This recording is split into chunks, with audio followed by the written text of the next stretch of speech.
อ่ะกะเจริญสุขเจริญพรกะวันนี้ก็บอกเรื่องการพัฒนาไก่ซะก่อนภาวิตกายวันนี้อยู่สี่อย่างภาวิตกายภาวิตศิลป์ภาวิตกิจภาวิตปัญญามีสี่อย่างนี่มนุษย์เฮาแต่ว่าก็รวมให้มันเป็นหนึ่งก็คือปัญญาตัวหยอดของมันแต่ว่าเฮาพัฒนากายซะก่อนกายทางพุทธศาสนานี่เพิ่นเอิ้นว่าเป็นกายภาพมันเป็นความหมายกว้างนี่ซื่อความรู้ทางแบบโลกก็ที่ว่าอยู่ดีมีแห้งน่ะนะยายร่างกายแข็งแรงร่างกายบึกบึนทำงานบ่เก็บบ่ไข้บ่ป่วยนั่นน่ะคือกายภาพนี่เพิ่นก็เว้าเรื่องปัจจัย4น่ะนะยายปัจจัย4เฮาก็ฮู้จักคือตัวอาหารที่อยู่อาศัยเครื่องนุ่งห่มยารักษาโรคเพิ่นเอามาไว้เครื่องประกอบเพราะว่าสิ่งหมู่นี้เพิ่นเอามาพัฒนามันไปติให้เฮามองเบิ่งว่ามันเป็นของแท้หรือของเทียมที่เฮาใส่อันนี้ซุมื้อนี้เอามาพัฒนากายภาพของเฮาคือที่อยู่อาศัยเฮาจังซี่ล่ะให้ปัดในกวดให้มันเป็นตาอยู่เนี่ยนะให้มันสะอาดสะอ้านเบิ่งแล้วมันสบายใจเห็นมั้ยมันก็ส่งต่อกายภาพทางนอกมันก็ส่งผลต่อภายในของเฮามันก็พยายามศึกษาเรื่องโดยเฉพาะเรื่องอาหารก็เบิ่งอาหารก็เบิ่งของแท้ของเทียมส่วนใหญ่คนก็ติดกินโกกินรู้เนาะคันเว้าเรื่องอาหารกินโกกินรู้ไปบ่แม่นว่ากินเพื่อให้มันเป็นประโยชน์คือยังเห็นว่าวัดในบ้านวัดในบ้านหรือว่าวัดป่าก็ได้บ่เป็นหยังดอกทั่วๆไปนั่นแหละคันเพิ่นสิฉันยังเพิ่นสิสวดในปฏิสังขายโยนิโสปินทปาตังปฏิเสวามิเราย่อมพิจารณาดีเราจังฉันบิณฑบาตเห็นว่าล่ะอาหารที่ตกลงมาในบาตรนี่พิจารณาก่อนฉันกินย่ำกินเสียบเป็นปากยากเป็นท้องเที่ยวขี่เป็นขาเพิ่นว่ามันแม่นของเพิ่นนี่เนาะ ย่ำกินน่ะแซ่บใส่เอานั่นล่ะเพิ่นจังว่าให้พิจารณาเบิ่งกายภาพทั้งหมดนี่การที่อยู่ให้มันอยู่กายมันอยู่ดีอยู่เย็นอยู่สบายอยู่เพื่อสิเฮ็ดคุณงามความดีเพื่อที่สร้างประโยชน์กับเจ้าของนี่ล่ะ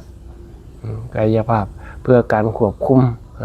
สมัยใหม่ซุมื้อนี้มันก็เบิ่งกายภาพเครื่องอำนวยความสะดวกระบบ AI มันก็เข้ามาซอยซุมื้อนี้คือจังเว้าสู่กันฟังนั่นล่ะหรือเบิ่งหยังก็ตามนะยายสิใส่โทรศัพท์จังซี่มันใส่เฮาหรือเฮาใส่มันน่ะนะของอำนวยความสะดวกสบายจังซี่นะหรือว่าผู้ใดมีรถโกงามๆจังซี่นะรถมันก็มีหลายระดับราคาเนาะคันละ30 ล้านก็มี คันละพันคันละหยังเบ็ดเจ็ดแล้วก็เอาไว้อำนวยความสะดวกเฮาก็เบิ่งคือยังโทรศัพท์นี่แหละเครื่องแพงกับเครื่องถูกเฮาสิมาใช้งานหยังเบิ่งถามเฮาสิมาใช้โทรสื่อสารธรรมดาหรือว่าเฮาสิซื้อแบบเบ็ดเสร็จรวมทั้งกล่องทั้งหยังพร้อมเฮาสิเอาจังได๋นั่นนะเฮาสิเอามาใส่มันบ่แม่นมันมาใส่เฮาน่ะนะเฮาเบิ่งมันบ่แม่นมันเบิ่งเฮาน่ะนะเบิ่งก็เรื่องอาหารมื้อนี้ล่ะของแท้ของเทียมให้เฮาเบิ่งเอาเพราะว่าสิ่งมื้อนี้มันสิเกื้อกูลเฮ็ดให้ไปส่งไปทางใจเฮานำนั่นนะก็ส่วนใหญ่เพิ่นก็ให้เน้นเบิ่งเรื่องโดยเฉพาะเทคโนโลยีซุมื้อมันเอาเข้ามาเครื่องอำนวยความสะดวกสบายมันมีหลากหลายน่ะนะมีหลากหลายเรื่องกายภาพเฮานี่พัฒนาทางกายนี่กายที่พัฒนาสมบูรณ์แล้วนี่เฮ็ดยากอยู่ดิยายเพราะมันเฮ็ดง่ายปานใดนี่เฮาที่พัฒนากายนี่กายมันอบรมแล้วเจริญแล้วนี่คือเข้าใจว่าอันนี้มันเป็นของที่มาใส่เป็นประโยชน์บ่เป็นประโยชน์นั่นน่ะเบิ่งเป็นของแท้ของเทียมคัดแยกมันเป็นบ่มันสื่อไส้นี่ก็ค่าใช้จ่ายเฮาก็จังซี่แล้วก็แนวมันจำเป็นเฮาก็เบิ่งว่ามันจำเป็นไปหมดนี่ล่ะแม่นบ่ สร้างความเดือดร้อนให้เฮาเพิ่นว่าการภาวิตกายนี่เฮ็ดให้กายมันแข็งแรงรู้เท่าทันต่อความเป็นจริงอยู่กับสิ่งแวดล้อมบ่ให้สิ่งแวดล้อมมันเป็นพิษเป็นภัยกับเฮาส่วนใหญ่ก็เพิ่นก็ว่าเฮ็ดให้จังซุมื้อนี่ฝนตกแกดมาจังซี่ก็น้ำท่วมเห็นบ่น้ ำปลาน้ำหยังเขามาผัดเป็นบ่ใหญ่เฮ็ดโลก มันต้นไม้ มึงแล้วเป็นเจอนั่นนี้เลยเนาะบางทีก็คนเกิดมาแล้วก็เฮ็ดทำลายชาติทำลายอิหยังอะธรรมชาติข้างหลายๆนะบางทีมันเอาขึ้นนะบุกขึ้นไป แม่นแรงลมแรงน้ำโอ้ยแรงไฟเนาะมันล่ะบ่ได้ว่าโอ้ยเจ้ามีเจ้าจน มันนำไปหมดกันว่าน้ำท่วมมันก็สะไปหมดมันมาหรอนี่แหละเฮาบ่เข้าใจเรื่องพวกกฎของธรรมชาติอิหยังต่างๆซุมื้อนี้บ่ค่อยเข้าใจบางทีมันมีอยู่เฮาก็บ่ยอมรับนะบ่ยอมรับตามความเป็นจริงเลยทำใจบ่ค่อยได้เพราะว่ากายกับใจนี่มันเป็นสิ่งที่เกื้อกูลกันนี่กายนี่เฮาต้องพัฒนาให้มันดีๆกันเฮาพัฒนากายบ่ได้นี่ใจมันก็บ่ไปนำนี่มันใจดีมันใจเข้มแข็งปานใดก็ตามเฮาก็ต้องบำรุงกายก็คือยังเห็นบ่เอาเอ็นมาวันนี่โอ้ยข่อยนั่งบ่ได้เว้ยขามันงอบ่เข้าโอ้ยมันเป็นนี่เนาะว่าเป็นแต้นเอ็นนี่ไว้ตื่นกันนี่นั่งคุกเข่าที่กราบพระนี่ได้นั่งไหวเอานั่งเก้าอี้ไหวเอามันคุกเข่าบ่ลงมันแข็งไม่หมดนะแต่บ้านเฮาเป็นหมดหลาย เป็นไรเหรอเพราะว่าเฮาบริหารร่างกายเฮาบริหารบ่เป็นเฮาก็เลยไปในส่วนเดียวนะเฮ็ดได้แข็งกายเป็นคนขันกายมันแข็งแล้วใจมันก็แข็งนำนี่คนเฮานี่มันบ่แม่นธรรมดาเริ่มต้นมันจากใจดิใจมันแข็งกระด้างดิคันใจมันแข็งกระด้างสิบ่ฮู้ความธรรมนี่มันว่ามันดิแม่นฮู้จักอยู่กับองค์หานี่ทุกคนฮู้จักก็เห็นบ้านเฮากราบเป็นบ่ล่ะการพัฒนากายเนี่ยฮู้จักอยู่กราบองค์หามันกราบจังได๋เพิ่นเอิ้นว่าเบญจางเข้าไปติดคันกราบแบบอัสดางหวานใหญ่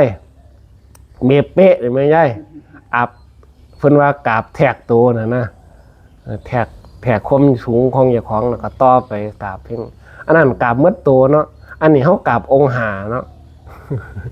ยังบ่ใครอยากเฮ็ดยังเฮ็ดหยังยังเฮ็ดบ่มั่มแม่ปันจีซ่อนบุญ เห็นบางทีก็สิได้แต่สิตอนถาดนั่นล่ะเฮาก็พัฒนากายบ่ใครได้กันคันเฮาพัฒนากายแล้ว มันสิส่งผลต่อจิตใจเฮาก็มีตั้งแต่เรื่องพวกมื้อนี้แหละเฮาไปเน้นตั้งแต่เรื่องการอยู่กันไอ้พวกกินคันกินก็กินเนี่ยมันเป็นคือยังเรื่องปัจจัย4เนาะกินยาจังซี่เนาะว่ากินยาก็กินอย่างให้มันเป็นอายุวัฒนะล้วนนะอยากให้อายุมันคนยืนคันว่ากินอาหารก็กินให้มันมันคนยืน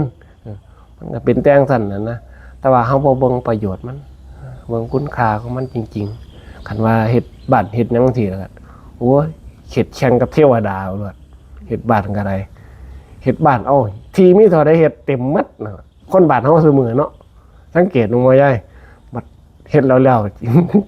ถามหาผู้กวดดิบ้านยายผู้กวดผู้ทำความสะอาด